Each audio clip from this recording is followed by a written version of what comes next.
culturelles. Donc il faut des valeurs universelles, culturelles universelles à tout le monde. Mais ce n'est qu'une tendance. Mais il y a une deuxième tendance qui est le relativisme culturel.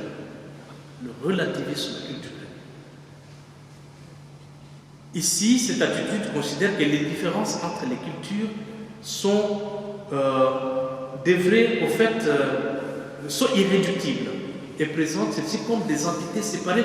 Les cultures sont des entités monolithiques, des blocs. Ça doit rester comme ça. Il ne faudrait pas qu'il y ait au moins des contacts. Ça, c'est le relativisme culturel. Et la troisième tendance, c'est les culturalismes, et qui pensent que la culture est le facteur dominant, c'est l'élément déterminant de la vie de la société. Et on sait bien que la culture n'est pas le seul élément exclusif qui doit déterminer la société.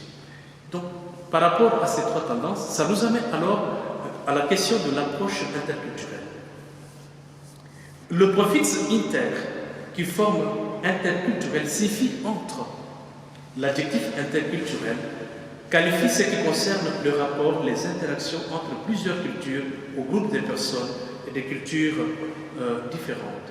L'interculturalité suppose préalablement un contexte de pluralisme culturel et de multiculturalisme.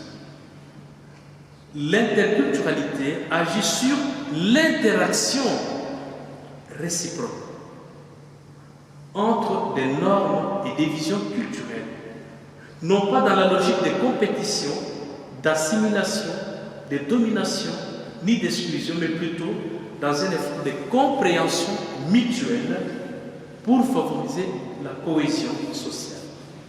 Ça, c'est l'approche interculturelle. Cette approche a pour méthode le décentrement. C'est décentré. Le déplacement, le dépaysement, le déracinement. Voyez, ce n'est pas facile de se décentrer, tellement on est attaché à notre manière de penser, de faire, de vivre, à nos modes, à nos manières. Et cela, c'est déstabilisant. Ça déstabilise. Parce qu'au départ, vous aviez votre manière de penser, votre manière de manger, votre manière de boire, de marcher, de vous habiller, mais au contact d'une autre culture. Eh bien, si mon esprit n'est pas disposé déjà à me décentrer, à quitter, à ne plus être le centre de ma culture, l'interculturalité est impossible. La première méthode de l'interculturalité, c'est d'abord le décentrement, le dépaysement, le déracinement. Et devant la pluralité culturelle et culturelle, l'approche interculturelle cherche à prendre du recul, à questionner sans juger, pour comprendre les référents culturels et éventuellement les décoder. De cette manière, elle prédispose à l'éventualité d'une médiation culturelle ou d'une négociation socioculturelle. Je prends un tout petit exemple pour expliquer ce que je veux dire. En 2024, je suis allé donner une session à Florence, en Italie. Et c'était aux Sœurs Oblates de l'Assomption. J'avais l'habitude de donner des questions pour les ateliers. Comme ça, des petits groupes, les sœurs réfléchissent et puis après, ils font des remontées. Alors, lève la main une sœur coréenne de la Corée du Sud. Et dans les forums de questions-réponses, elle donne un cas qu'il a vécu. Elle vit en France. Elle dit, voilà, elle était devenue toute rouge quand elle racontait son histoire. C'est pour vous dire combien d'émotions il avait.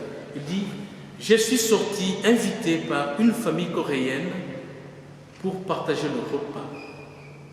Et on lui a fait le repas exquis, le mets exquis et adoré de la Corée du Sud. À la fin du repas, la famille qui l'avait invité lui dit nous pouvons te donner le repas parce que ça a été bon ici, c'est aussi bon à la maison, il dit volontiers. Alors on fait ce qu'on appelle, comment on appelle ça? Les baki dog, c'est ça? Doggy bag, hein? C'est l'inverse. Bon, voilà. Alors, on lui emballe son repas et elle part toute heureuse, toute joyeuse avec son repas. La communauté, elle met dans le frigo. Et sa supérieure est française. Elle ouvre le frigo. Elle regarde.